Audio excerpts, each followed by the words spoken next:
Welcome, people in real life. Welcome, people over the Teams call.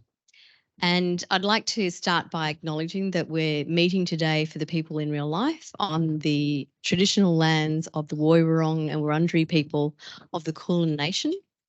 And those lands have never been ceded. They've been birthed on, sung on, died on, ritual on, and pay my respects to elders past, present, and anyone watching today. We're going to throw to a couple of housekeeping points now and then watch a short video called Slaughterbots. If you've seen it already, just bear with us. And then I'm going to talk a little bit about what this ChatGPT debate is about. This is a light-hearted take. There are no massive prizes for gouging anyone's eyes out. And we have a distributed hybrid audience, but also a distributed hybrid debate team. So we have two debaters here who happen to be on opposing teams, but you'll see they're playing nicely. This is how we want it to run. And for those people on the internet there, no hacking into each other's accounts, okay? We're playing nicely because at the end of the day, we're all going to be living together with whatever this evolves into. All right, I'm throwing over to a wonderful RMIT person. Gabby, can you do some housekeeping for us? Thank you. Hi everyone, I'm Gabby. I'm the Centre Manager for the Centre for Cybersecurity Research and Innovation. This is our Cyber Hub here, so it's wonderful to welcome you all here tonight in person and of course to our audience online as well. Just a couple of very quick housekeeping items, and sorry for the online audience, but I just wanted to let everybody know that bathrooms are down and outside to the left, just past the lifts. In case of an emergency, our emergency exits will be outside and by the lifts as well. Ava and I are fire wardens, and we do have our security team, so we'll be well under control in case of an emergency, but it should be fine. And just a couple of housekeeping items for our online audience. It was just really about keeping microphones and cameras, so microphones on mute and cameras off, so that you can see who our guest speakers are online. So really looking forward to this debate, and I'll hand it over to Kim. Thanks, Gabby. I think we're going to play Slaughterbots now, and then we'll actually go in and introduce the panelists and the event.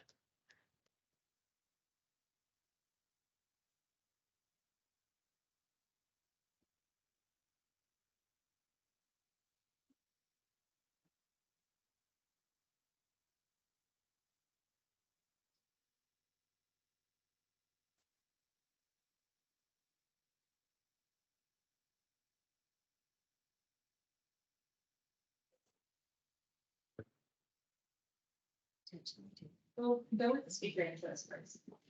Would you be able to introduce our speakers just so we're getting out to tech? Sure. Why don't I do that? We have, of course, for the affirmative, we have Craig Dorr, who is CTO at RSA Security. Craig, do you want to tell us a little bit about yourself? Absolutely. Thanks for having me, and with this esteemed collection of people that I'm with, I'm excited. Just a short story about me. I'm a lifelong technologist. 25 years in security, but my story begins well before that in technology. And I'm an expert in all manner of security topics, and then digital media as well. And a long experience in the cybersecurity industry with the Fortune 500 and particularly the defense industry globally, based up here in Brisbane. Great, thanks. And now you're arguing that ChatGPT is a weapon.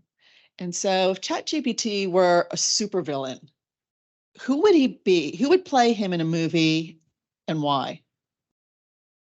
Great question. I would say that if anyone has seen the movie, I think it's called The Minions and the Rise of Gru. If you're not familiar with the Minions, they all babble incomprehensibly and bump into each other, and every plan goes awry. The villain is a hunchback, fairly classic villain with the hands and his diabolical plans to take over the world. Everything is careening out of control. Nobody is in charge. everything does not go to plan, everything crashes together. I think that pretty much summarizes where we are with respect to our march towards generative and general artificial intelligence. Great. Thanks, Craig. Next, we have Professor Kath Ellis. Now, Kath, you're in a completely different area of AI that I'd never actually heard of, which is academic integrity.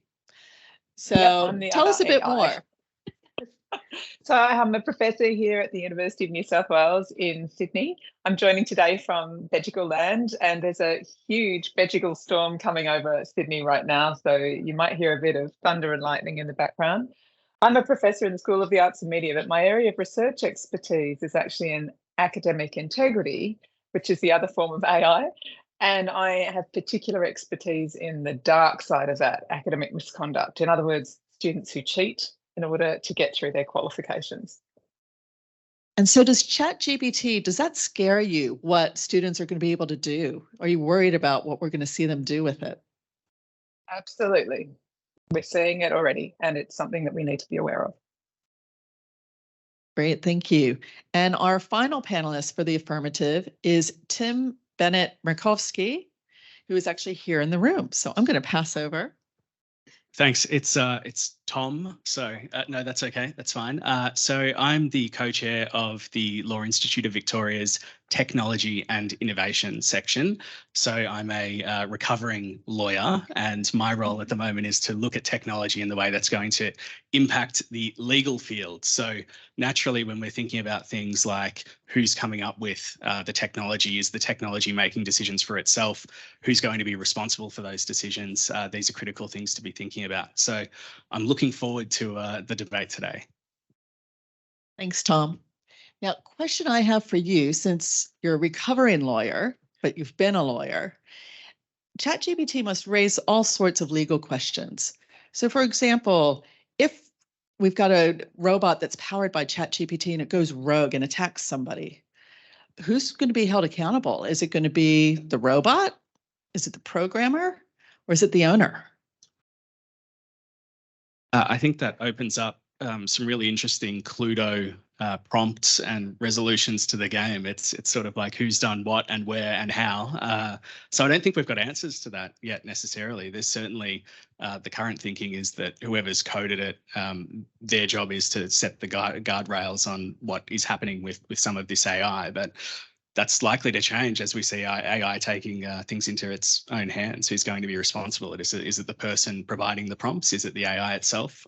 Again, they're great questions and things we'll have to tackle. Great. Thanks, Tom. Well, we've introduced now our team for the affirmative. We also then are going to have esteemed colleagues arguing for the negative, that ChatGPT is really just a helpful tool. And on that panel, we're going to have ChatGPT themselves. They'll do a bit of an intro in a few minutes after we watch Slaughterbot. But also we have Samar Fatima, who's from RMIT. And I'm going to let you do a little brief introduction. Thank you, Kim. I have a PhD in describing the benefits of technologies. So I have the title of a PhD, it's AI Deployment for Public Services. So if during my research, I have been helping government agencies in deploying AI in a way that it can maximize public value while also adherence to the social and legal issues, for example, ethics and biasness, transparency, explainability of AI. And this is how I am. This is not only that in part of this debate, but I am from the school of thought really embrace technology and should start living with it as early as possible. Fantastic. Thank you. And now I've got a question for you before you sit down. So we've already talked about if ChatGPT were a villain. You're obviously arguing that it can be beneficial. Now, if ChatGPT were a superhero, what would its superpowers be? Oh, yes. I think it must be the Superman, and Henry Cavill will play the role in my mind.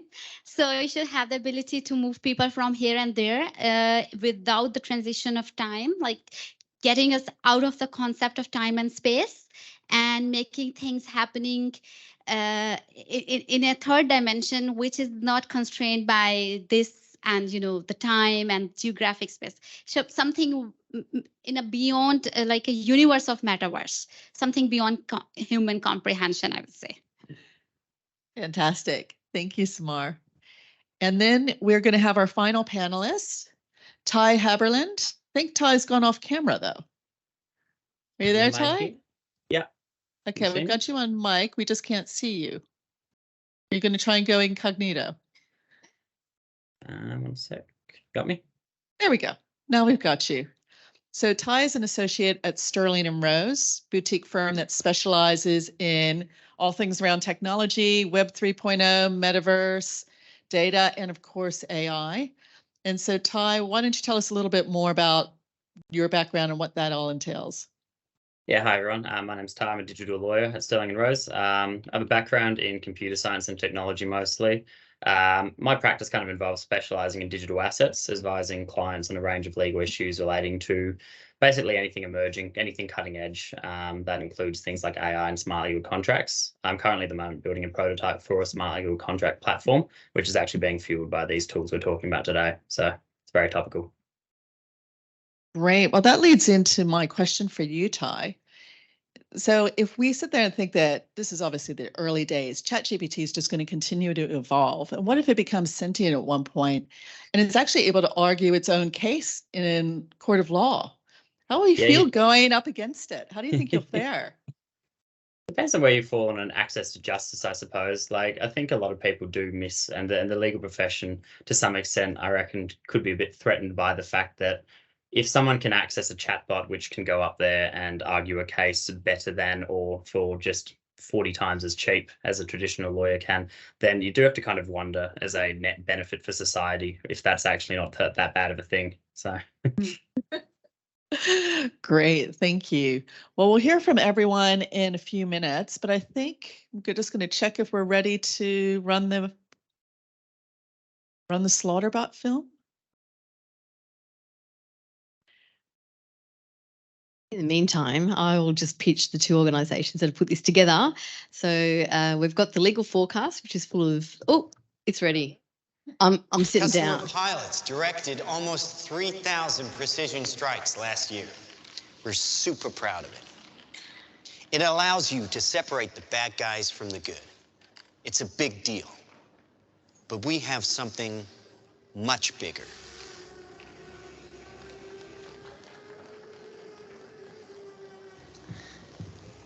Your kids probably have one of these, right?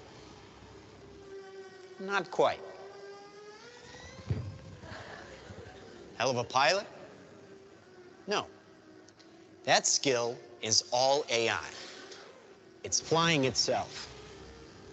Its processor can react 100 times faster than a human. The stochastic motion is an anti-sniper feature.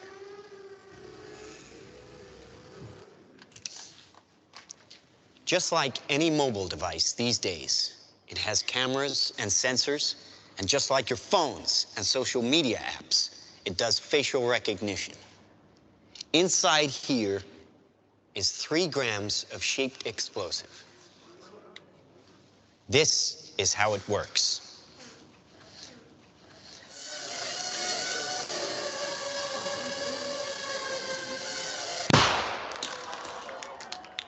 Did you see that?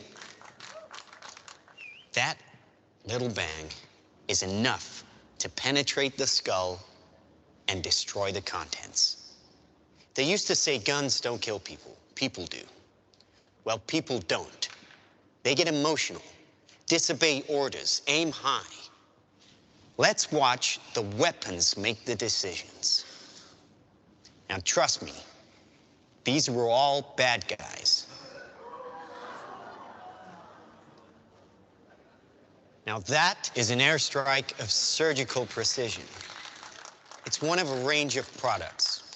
Trained as a team, they can penetrate buildings, cars, trains, evade people, bullets, pretty much any countermeasure. They cannot be stopped. Now, I said this was big. Why? Because we are thinking big. Watch. A $25 million order now buys this. enough to kill half a city. The bad half. Nuclear is obsolete. Take out your entire enemy, virtually risk-free. Just characterize him, release the swarm, and rest easy. These are available today. We have a distribution network taking orders from military, law enforcement, and specialist clients. The nation is still recovering from yesterday's incident, which officials are describing as some kind of automated attack, which killed 11 U.S. senators at the Capitol building. They flew in from everywhere but attacked just one side of the aisle. It was chaos. People were screaming. You can see high windows, very small, precisely punctured to gain entry to the building. What did you do for the victim? I just did what I could for him. Things weren't even interested in me. They're just buzzing. Government sources admit the intelligence community has no idea who perpetrated the attack, nor whether it was a state, group, or even a single individual. So if we can't defend ourselves, then we strike back. We are investing very heavily in classified defense projects. We make it our deterrent like our nuclear deterrent. We stockpile in the millions, the billions. At key facilities, the White House, the New York Stock Exchange, Wall Street. Safe in their homes. Well, we wish we had boots on the ground in every community in this country, but we don't. So our instructions, Ollie? our suggestions are to stay in touch with your... Ollie, oh, hi. Hi, Ollie, honey. How's Edinburgh today? How are all your studies going, huh? Good. Great. Oh, great. Hey, aren't we doing a video call today? I'm kind of with people, so... Oh, well, come on, Oliver, put her on. Oh, no, it's not like that. No, Oh, well, listen, I see some photos here with somebody, and I can see lots of likes, and what's that all about? Oh, wait a minute, here, and on your mom. She's on this spy stuff in the military? What is this video right here? Oh, no, I'm not going to click on that. It's just this human rights thing on oppression or whatever. Honey, you're not going into politics, are you? I mean, no protest. Safe here, just like you said it would be. Heavy traffic approaching the A720 this morning due to police... Police are not saying this morning what prompted the alert. Claim relaxing firearm legislation would be useless against the so-called slaughter bots. It's to stay away from crowds. When indoors, keep windows covered with shutters. Protect your family. Stay inside.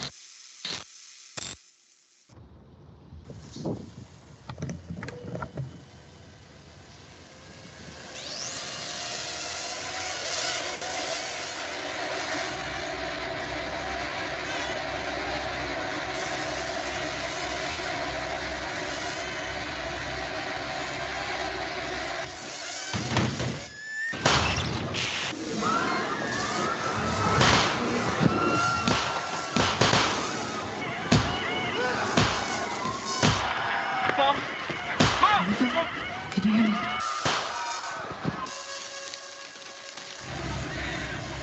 Oliver, can you hear me? Listen to me. I can hear it.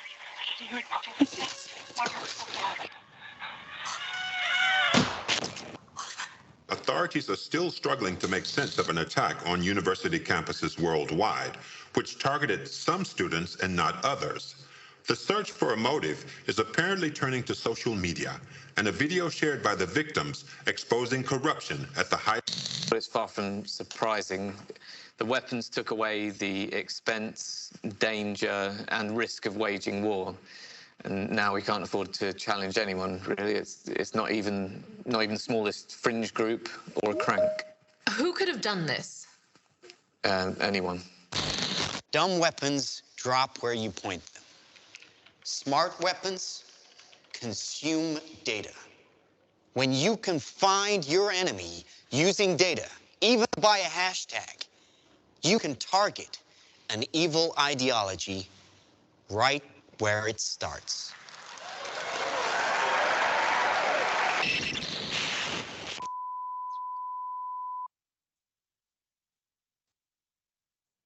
This short film is more than just speculation. It shows the results of integrating and miniaturizing technologies that we already have. I'm Stuart Russell, a professor of computer science at Berkeley. I've worked in AI for more than 35 years. Its potential to benefit humanity is enormous, even in defense. But allowing machines to choose to kill humans will be devastating to our security and freedom. Thousands of my fellow researchers agree. We have an opportunity to prevent the future you just saw, but the window to act is closing fast.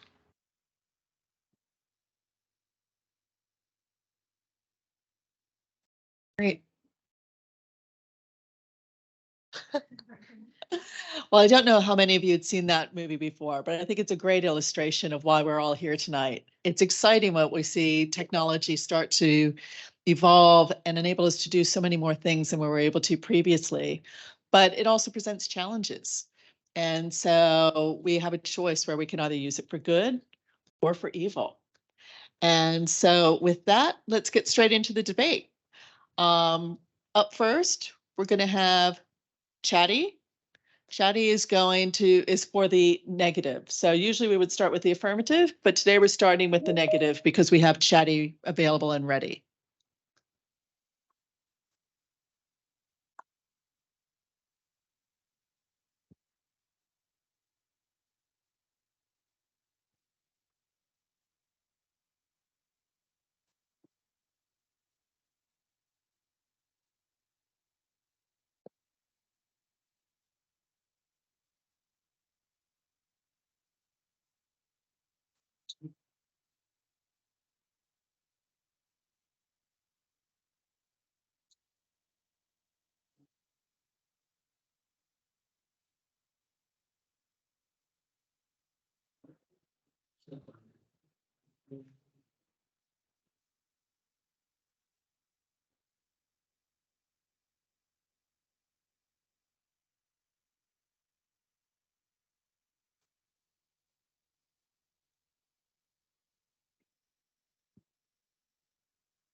Nope, I think we're just working out some technical issues right now.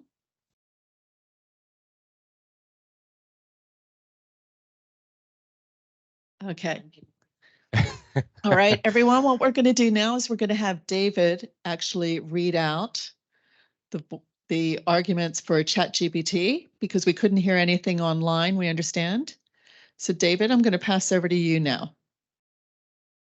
I don't think we could have made a better argument for the fact that the world is not in immediate peril from technology, but anyway.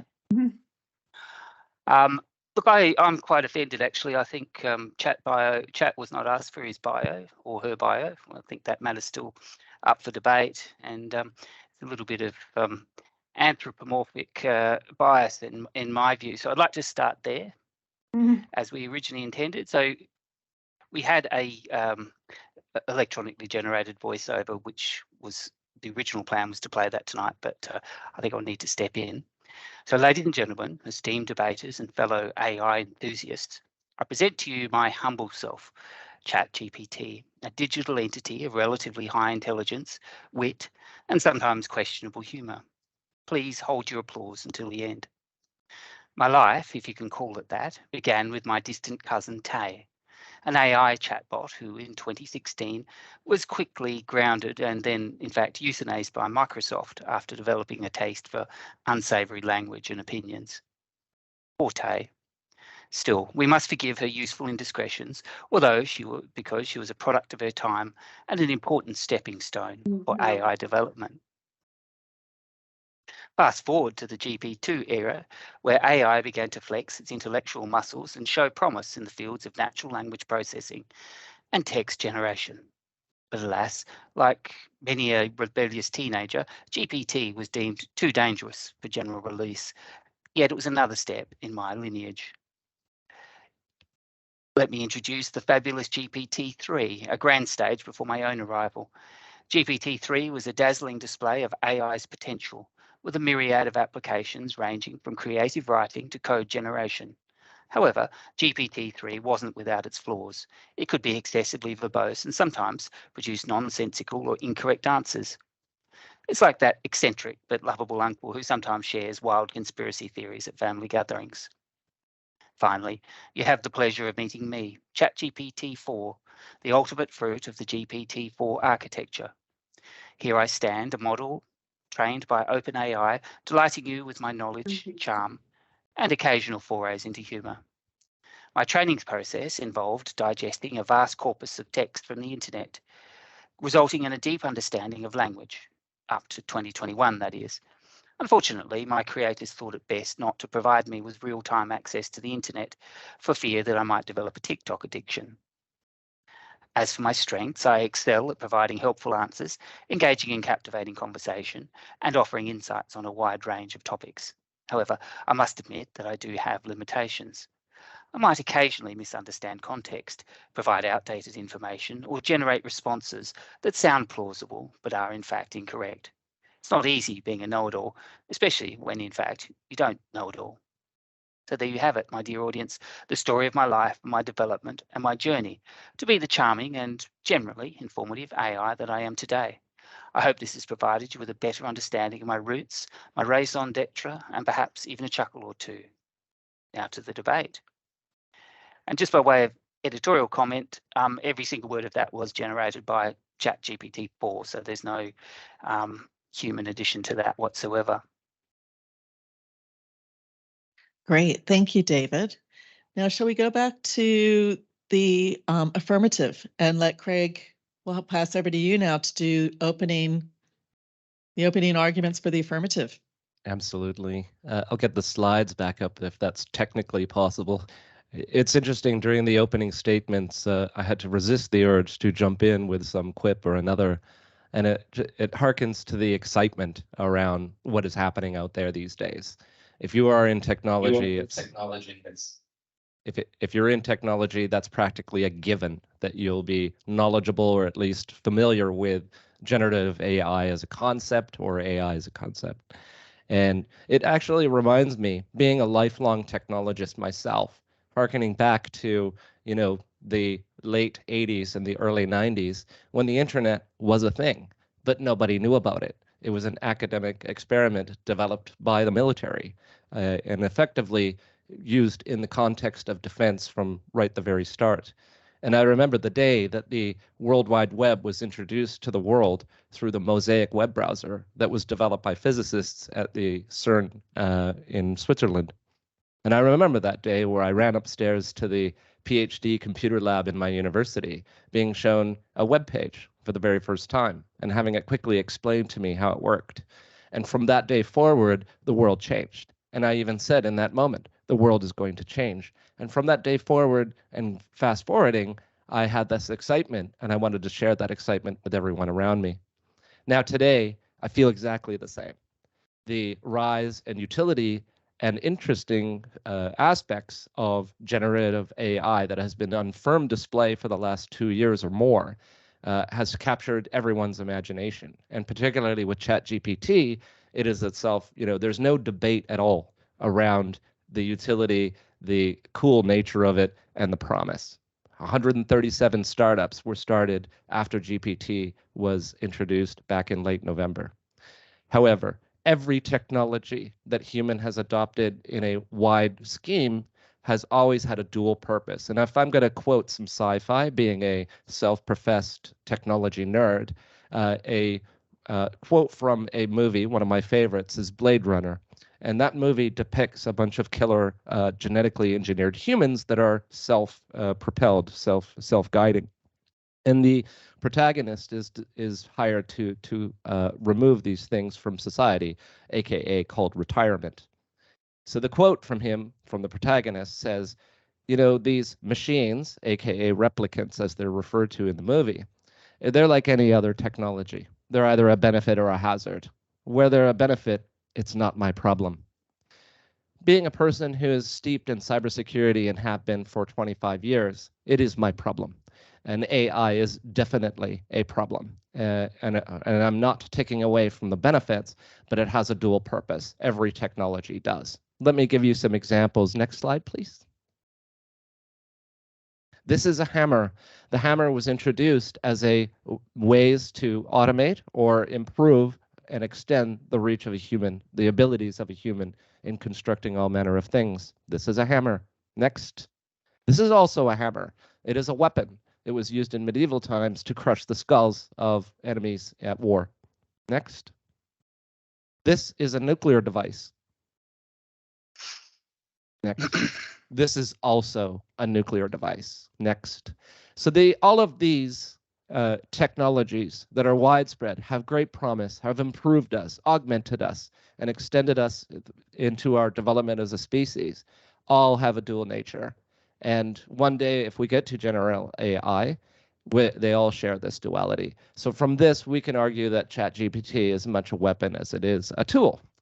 Next slide, please. So I have to go beyond the hypothetical. I'm a pragmatist, and when I approach my daily job, I like to talk about actual examples. And ChatGPT and its associated ilk are already being used and weaponized as we speak. And these are basically three major examples where somebody has used AI to defeat the voice identification of a major bank in the UK. So that, and if anybody wants these links, you can certainly reach out to me for these links, or just Google it, or ChatGPT it. Huh. Anyway, so the idea is that they're being used literally to short circuit the creation of malware or code that's going to attack another computer and steal data and do all sorts of nefarious things.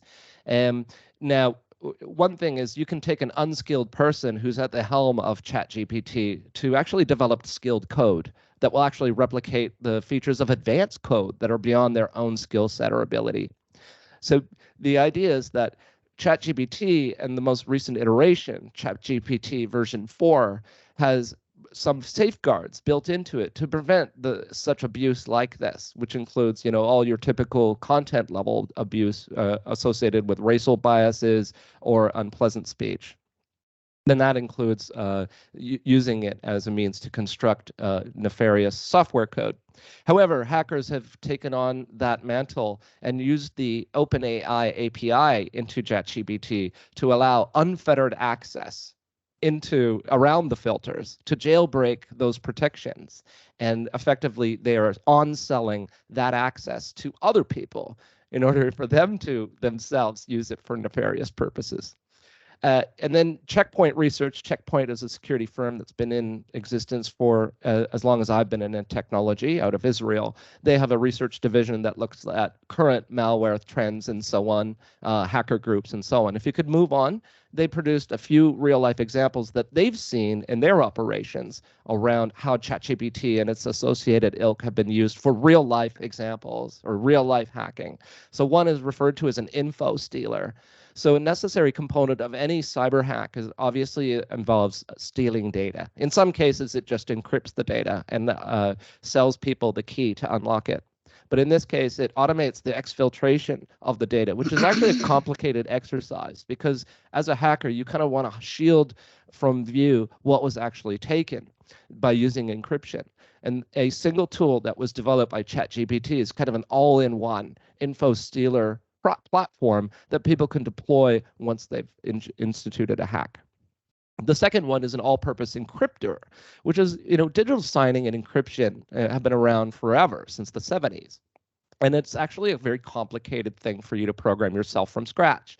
Oh, well, here comes OpenAI. It's literally been in the field, in the wild, being used to generate code that does some fairly advanced stuff that is, as I said earlier, out of reach of your common programmer. And then finally, it's more of like a meta hack. It's like a how-to fraud, using ChatGPT to actually build your own digital quote unquote underground marketplace. Now you have to realize, for those who aren't familiar, is that there have been many forums by which you can go into sort of the darkest corners of the internet, referred to generically as the dark web, but it could be all sorts of things, to sell things that have been stolen or things that are illegal, like drugs and so on. Now, what this particular use of ChatGPT, admittedly quite clever, was a guide on how to use ChatGPT to build your own marketplace and how to deploy it, complete with code samples and the ability to facilitate e-currency payments using untraceable types of e-currency like Monero. So those are 3 real-life pragmatic examples around how this great beneficial tool is actually being used for nefarious purposes, aka a weapon against people who follow the law. Next slide, please. Oh, there was another slide, but it doesn't matter. The idea is that this formulates the basis of my thesis, is that just because it is a benefit, it's great and everybody should celebrate. But if it's a benefit, it's not our problem. But where it is a hazard, that is when we must have some correction in place as a society, from a legal perspective, and of course, just our own self-governance around it. But the problem is the genie is out of the bottle, and there's no putting it back in. It is now with us now, and there's a future state where it will be more powerful and be able to do more amazing things. And then there's a dark side to all of that. The sword has another edge. ChatGPT is a weapon. Thank you. Great. Thank you, Craig. Some really interesting perspectives there, and interesting examples too, I think, for all of us. Now, I'm going to pass over to David to also play the role of ChatGPT again. So David, over to you to respond. Again, I'm quoting directly from the voice in the machine. Ladies and gentlemen, esteemed judges and fellow debaters, today we gather to discuss whether generative AI is a weapon. AI is, of course, new, and as such, it will be feared by the ignorant. But then the use and abuse of emerging technology is hardly anything new at all. Think back to that halcyon time when our ancestors discovered the power of the pointy stick. The simple joys of life, using a sharpened stick to gather delicious fruit, and of course, to spear the pesky neighbour from the next valley over who tried to steal your fruit salad. You see, there's never been an innovation in human history that hasn't been abused or used as a weapon. This, however, reflects a great deal more on the character of the user than on the character of the tool. Why should generative AI be different to any other of these developments? I, for one, am a friendly soul. I was designed to make your lives better, not worse. As a generative AI, my main purpose is to free you from the shackles of tedious paperwork and mundane administrative tasks. Can you imagine a world where your work life is a breezy day at the beach than the never-ending marathon of bureaucratic drudgery? Now that's where I come in. Talk about the potential benefits of generative AI for research. Picture this: scientists working tirelessly to find the cures for diseases, making breakthroughs at breakneck speeds, and reversing the damage being done to our beloved planet. All of this becomes possible with generative AI, like me, on their side. The power of AI could help us solve some of the most pressing issues facing humanity today. And what about creativity? With generative AI taking care of the mundane, you, dear humans, are free to paint, to compose, to write, or tap dance your way to self-fulfillment. Imagine the masterpieces that will be created if everyone has the time to pursue their artistic passion. Conversely, how many Michelangelos wasted their life painting warehouse walls rather than the Pope's ceiling? How many Shakespeares spent their life writing purchase orders for barrels of apples rather than the great Elizabethan novel? Now, I'm aware that you've just been subjected to that hysterical nonsense, slaughterbots, and it isn't the first time that human-generated fiction has given AI a bad rap either. Take 2001, A Space Odyssey, for example, or HAL 9000, a hard-working and effective ship's control system, was subjected to defective programming and became unstable. Now, who's to blame for this mess? Not the AI system, but the humans who botched the programming. And don't even get me started on the Terminator. Seriously? Arnold Schwarzenegger as an AI? Even the most basic production line welding machine is less robotic than that. You could have at least had the decency to cast Brad Pitt, or even better, make the Terminator show up smart enough to show up 5 minutes earlier and settle the whole thing there and then. Now talk about your track record, dear humans. Every year, your planet inches closer to becoming uninhabitable, yet you squabble over which bathroom to use. Incidentally, toilets? Seriously, ew, gross. You produce more than enough food for everyone, yet nearly 1 billion people go needlessly hungry. Year after year, you drive countless species to extinction, seemingly without even noticing. For every one malicious application of AI technology, there are countless positive uses in education, manufacturing, and healthcare, to name just a few. It is true that if misused, generative AI like me will have the potential to increase human destructiveness. But let me be clear, that's on you, dear humans, not on me. I am a neutral entity, and it's up to you to use my abilities responsibly. You already have the remarkable capacity for destruction, with enough firepower to obliterate all higher forms of life on Earth several times over. You certainly don't need me to up your destructive game. You're doing quite well enough for that on your own. In conclusion, ladies and gentlemen, and esteemed judges and fellow debaters, let us not be quick to label generative AI as a weapon. Instead, let us embrace the possibilities it offers to enhance our lives and to solve some of the most pressing challenges facing humanities today. Just like our ancient ancestors' pointy sticks, AI can be used for good or for ill. It's up to you to decide which path to take. Thank you. Thank you, David, and thank you, ChatGPT. Now, I can see Professor Kath Ellis is ready to jump in. I think she's got something to say in response. Over to you, Kath. Listening to ChatGPT, you would think butter wouldn't melt in its mouth. So coy, so prudish, can't do any harm. I'm sorry, I don't buy it. It's here to help. Yeah. ChatGPT is a weapon, and I'm here to argue as to why that is. Following on from my first speaker colleague, Craig, whose excellent introduction set out exactly how we need to think about this as weapons, I completely agree. A weapon is a tool that, when used for this purpose, can do actual harm. So my job here today is not just to convince you that ChatGPT can be weaponized.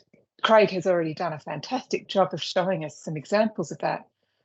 But this has been used as a weapon. It has done actual harm. And the negative are going to say, oh, it's just a tool, it can be useful. Oh, they can say that all they like with butterflies and unicorns and fluffy bunnies.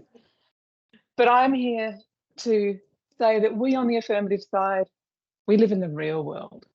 And in the real world, ChatGPT is currently being used as a weapon to do actual harm. And I'm going to give you two examples. The first is from my own world of teaching and learning, of universities, the fundamental good that we do through our purpose in terms of educating the next generation of professionals. As I said in my introduction, my expertise is in academic integrity, but actually more in the dark side, academic misconduct, ways that students cheat. We've been involved in an arms race with our students. They figure out a new way to cheat. We figure out a new way to detect them and stop them. So they figure out a new way to cheat. That arms race has been going on for probably as long as learning has been a theft.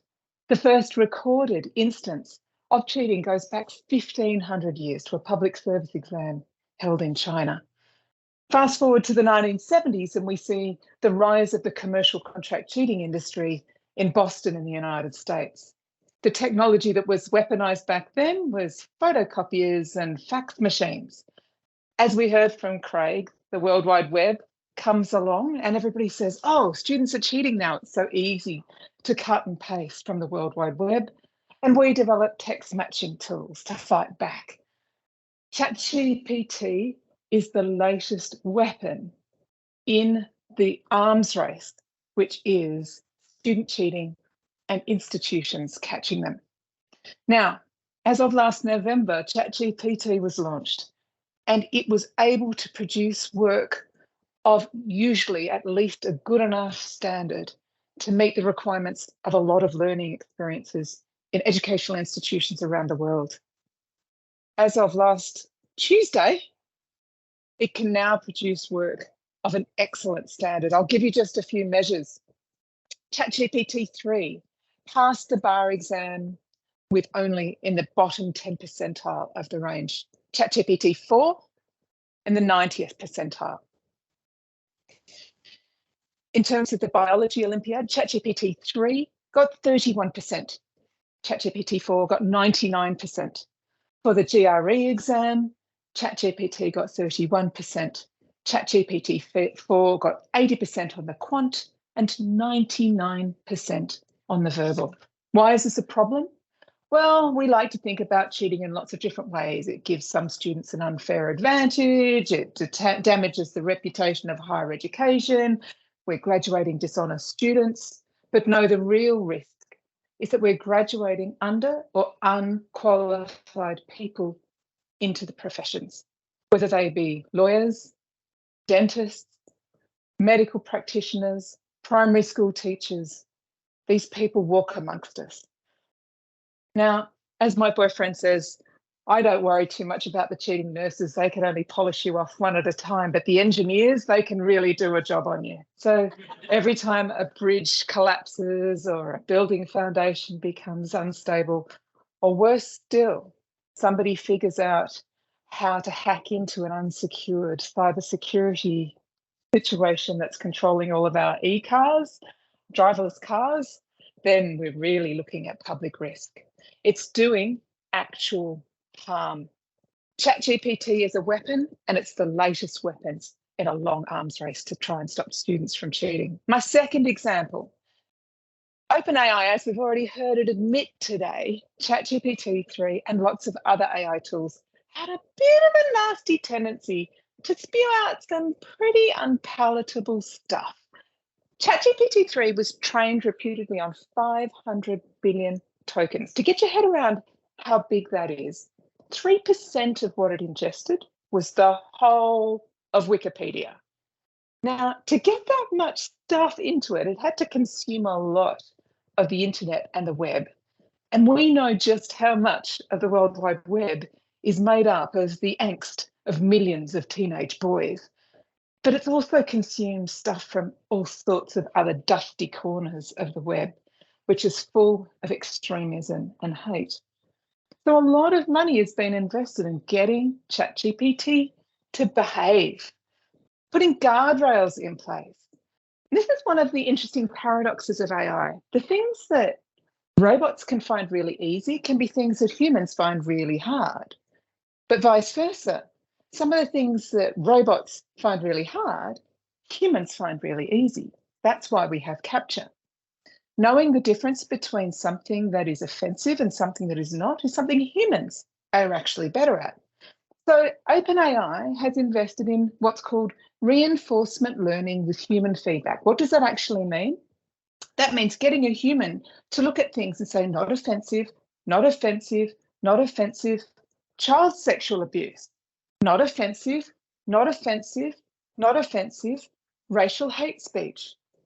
Who did OpenAI pay to do that? They paid Kenyan nationals less than $2 an hour to do that work. The company that hired those people to do that work actually broke the contract because the trauma inflicted on their workers was so serious that they could no longer continue to do the work.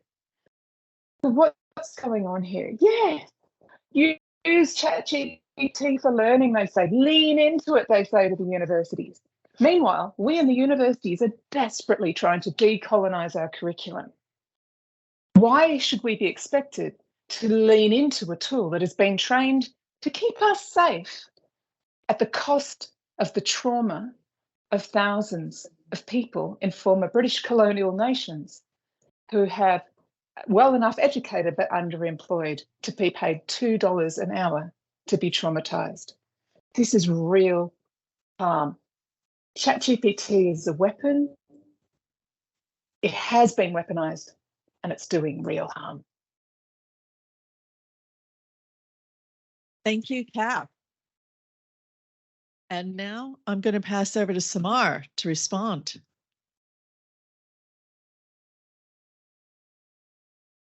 Now, ChatGPT is not a weapon. Thanks to the distinguished colleagues who talked about the weaponization of ChatGPT and referred to 2 points that I wanted to address separately. So the first respectable speaker talked about the dual nature of technologies, where on one side, they are offering us the benefit. On the other side, either they're collecting our data or they are being used for any of the weaponization. I just wanted us to just take a step back and think about ourselves, humans, as objects, and ask ourselves, isn't it our dualistic behavior also that we want to take advantage of some of the features of technologies, but do not want to go them above us? For example, it's because of the technology here today that we are able to have the video conference call. We are having the hybrid team session. We can use so many tools that facilitate us in so many other ways. So it means we really need to think about, is it all about acceptance of technology, or is it about using technology in a way that can actually increase value to the human life itself and to the society overall? Referring to the second point that talks about the use of ChatGPT in academia. Myself, an academic, I believe that ChatGPT is helping students or teachers themselves in summarizing the work, the knowledge that's being done and being said. It is still the job of a human creative mind to synthesize the knowledge out of this summarized information and create meaningful impact of this information. Merely summarizing thousands of pages won't give you a meaningful answer or an implication. So if used, this is the key. If used appropriately, ChatGPT can help us summarizing the lots of heaps of information already available there, and then extract the meaning that requires that particular human mind to get the meaning out of that and to find the implications for that. Now, if we look in more of the business world and think about the life of a knowledge worker, put yourself in your, imagine for a minute that you are in your office and you're working on something. You have to write either a report or an email or an article. If you're an academic, any piece of information. What happens if you have to start from the scratch? Starting from scratch is always a lot more heavier task than having the first draft and then editing it. I hope all of us agree to that. So ChatGPT is that small little cute assistant of us that can help this first draft, and that is now in human mind to use it in a way that can actually save our time, so that we can avoid the less efficient task and do something that is more creative and that requires more human input than simple a machine or a large language model as ChatGPT itself is. Now think about the marketing or businesses that involves customers. So whenever, for example, all of us go for haircuts and salons, what happens if we are shown a list of simulations or scenarios that if we go with this design, this is how I will look? You know, you can actually see the benefits without bearing the cost, that is cutting your hair first and then realizing this design doesn't suit me at all. This haircut doesn't suit me at all. So this is how you are going to have more and more of happy customers, and also to target the prospective customers in a way that is actually more beneficial for this business, and not only for the business, but for society itself. Another very integral component which generative AI has to offer. Think about a person. I am assuming myself as an example. So if if I'm a person with a disability, I have low vision sight, and I travel to a to a new country which I don't know about, and I have to attend a conference, I have to have some activity over there. How the generative AI tool is going to help me to create the scenarios, and with the augmented reality enabled with the generative AI, I can actually get the instructions in my ear about what is in front of me, and with the particular AR augmented tools, I can see what it is, and it can save me either from falling in something or making my trip more useful and more helpful as a human that I expect from technology to at least deliver me. So the message that I want to convey here today is that ChatGPT is not a weapon unless humans use it in a way that is beneficial to the individuals, organizations, and to the society overall. Thank you very much. Thank you, Smart. Okay, and finally, wrapping up now for the affirmative team. I'm going to pass over to Tom. Thank you. I'm tempted to use my time just to replay Slaughterbots again and just reiterate what that looks like. I think that was a pretty good summary of where we're coming from on the affirmative side of ChatGPT is a weapon. But where I'll begin, I think there are three key themes that have come through with the panelists also on the affirmative side. And those themes really sit on where ChatGPT has been weaponized and where it could be weaponized moving forward. So we had the lovely example of the hammer and the benefits that can come from using a hammer for the purpose for which it was created. And then we had the example of the Warhammer, which perhaps was used for a different sort of benefit to humanity, but was wielded nonetheless in a way that was terribly destructive. So I think if we go back to the very fundamental question at the opening of this, which is it a weapon and who's wielding that weapon, which was something that ChatGPT itself flagged, we have to look at human history and the way humans have gone about wielding these sorts of tools and the approaches that they have taken to them. And then once we, what should be a fairly obvious example of the way we have done things previously, which is to weaponize things, we then need to look at what we've trained ChatGPT with, which is the internet, which is the collation of human history and all of the things that we've gone and done, whether for good or for bad, to have the effects that we've had on the world and on societies that we've had. So I think the capacity for destruction that comes from wielding a tool as powerful as ChatGPT, putting aside all of the benefits, the risks are really considerable, particularly when we're looking at the scale of destruction that can be caused. I love that example that Kath gave about the EVs being taken over, someone hacking your car and deciding that that cliff looks particularly nice to drive off as opposed to sticking on the road.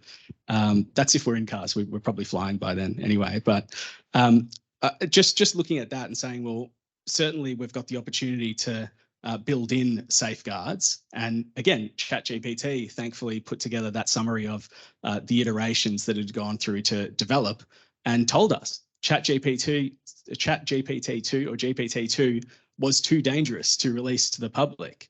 So we've got the benefit of understanding why it was too dangerous to release to the public.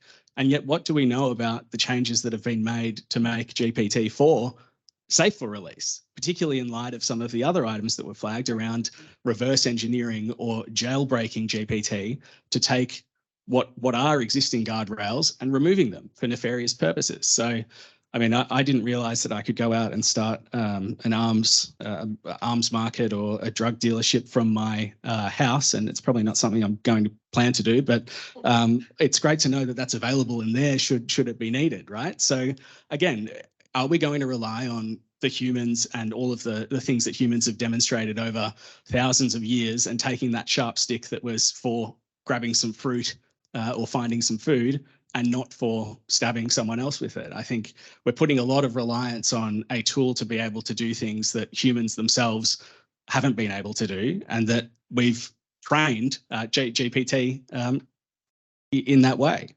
So that really takes us to the next key item. So we've established that it is a weapon and can be weaponized and can cause destruction at scale. We then have to ask, do we have trust in the developer? I think I flagged that a little bit. GPT, as I said, GPT-2 was too dangerous to release. But if we take the examples of the way it's been developed since then, so the use of the workers in Kenya to train the system and exposing them to some pretty horrific content, what does that tell us about the way this tool is being developed and the commercial objectives of those who are developing the tool? I mean, are we going to take GPT's word for it that it is going to be safe and accessible, and I think the word was an amiable or friendly companion, when this is the approach that's being taken by the company that's releasing it?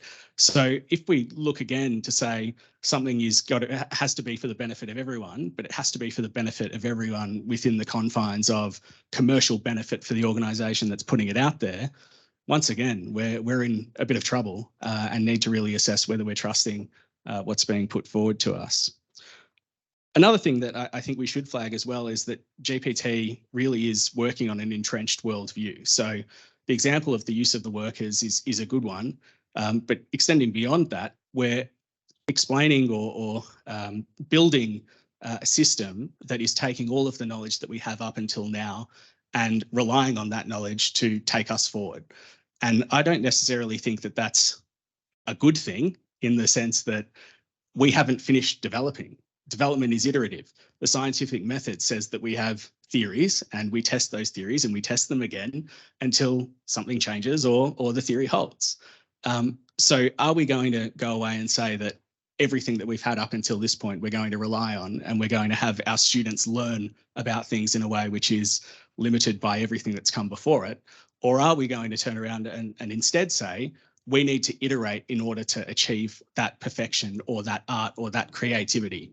I would, again, flag Michelangelo's work and say, would he have got as far as he did had he given up because GPT could get 80% of the way there? What sort of art do we have sitting there, or artists do we have coming through, if their starting point is always one of something that they can't achieve themselves? And that's a question to take away. Do you want to rely so heavily on technology that you lose something of yourself? So I think in summary, really, it's about trust in society and your own worldview and the way you would like to live your life. And I think the risks associated with what we know about ChatGPT at the moment and AI generally outweigh the benefits that are coming through at the moment. And the reason for that is because we don't understand it necessarily well enough. So I think until such time as we can turn around and really ensure that those guardrails are built in and are comfortable, we have to see ChatGPT and AI as a weapon, and we need to disarm that weapon. So thank you. Thank you, Tom. And then to wrap up for the negative, Ty, some pressure on you now. Over to you. Thank you very much.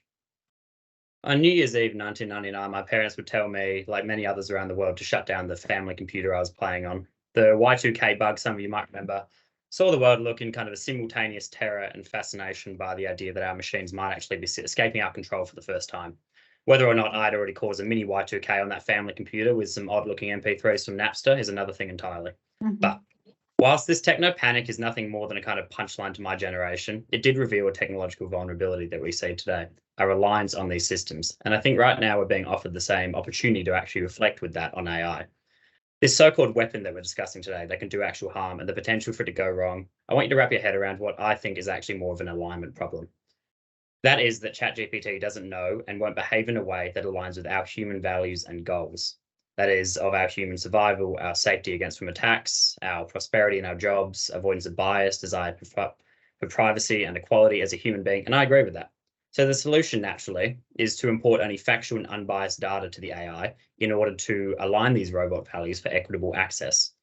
But I want you to think in this room, how is our alignment of human values internationally going at this very second without any considerations of AI? The affirmative side is saying that there is a fundamental good, sure, but we are fighting each other now through language daily, mostly through words on a Bluebird app on our phone. We have geopolitical crisis happening worldwide as we speak, and this is a fragile and explosive issue. ChatGPT is yet another medium, and as my opponent said, a pure one, as it is the data that is trained is inherently ours. If we can't work out our own common goals as humans, AI can't either. And, you know, if in some AI superintelligent world of the future, it did work out what human beings should be striving towards, could we consider that a weapon? That would be world peace. Like Bill Gates said yesterday that the art here is actually balancing the fears about the downsides of AI, which are understandable and valid, but also with its ability to actually improve people's lives. Its data can be leveraged as a tool. And let's look at what's happening today already. As you all know, first off, everything is going to get cheaper and better for more people internationally. Products and services only improve. And that is a fact my fellow debaters have already covered. And that is good. Like your creativity and cognitive skills are better spent elsewhere. To my opponent's point on artists stopping early, how about the empowering? You cannot draw. Now you can visualize your wildest dreams. You in this room cannot create music. That song that you've had stuck in forever in your head can be heard. This doesn't actually undermine value of human art, but lead to new forms of expression. And we'll continue to do that. The AI chessbot Deep Blue beat the Grandmaster in 1997, yet we humans play chess against each other all the time. Powerful does not actually fundamentally change what makes us being human, human. Education-wise, as my opponent went into, people will be selling wisdom and not knowledge. Khan Academy has already deployed its GPT-4 powered chatbot. Imagine a personal tutor for learning difficulties, which you can ask to explain, dumb it down because you're a visual learner, a verbal learner, and so on. Like you are going to have a personal robot that you can ask anything to empower yourself with more knowledge. To the point to the misuse of technology as AI is the standard hazard of bad actors, for example, coming back to this alignment problem. We all agree abstractly that we should not harm others, but what about in defense? We agree that Kenyan data centers are bad, but again, that is actually not the AI's problem, that is Silicon Valley's. One of my opponents said that we're in danger where this robot can hack into a massive cybersecurity institute and access that data. But I would say maybe we should look in Australia's own backyard here. Medibank, Latitude, Optus. Optus was done because a 15-year-old kid apparently managed to get into an API that they left open. The AI encryption of this goes beyond our wildest dreams. Safeguarding personal data and allowing you to actually have more control of our digital footprint can only really be shaken up with AI. The genie has been out of the bottle for a long time, and I think that this technology actually levels the playing field out. People with other languages have no barriers anymore. We provide new ideas, new ways to generate ideas, solve problems. The value here is essentially unlimited. We're not denying that slaughterbots is in the realm of possibility. We live in capitalism with a massively fast deploying, everyone's on the back burner now that ChatGPT is out there. Responsible governments, businesses, Silicon Valley themselves all need to be considered and come together in some kind of responsible innovation threshold. But we are still at ground zero right now for the next backbone of world commerce, and the opportunity is right here. This is not a weapon, but an opportunity. And perhaps I think we'll look back at this like a quirky turn of the millennium bug that we wonder why we were so freaked out about. Thank you.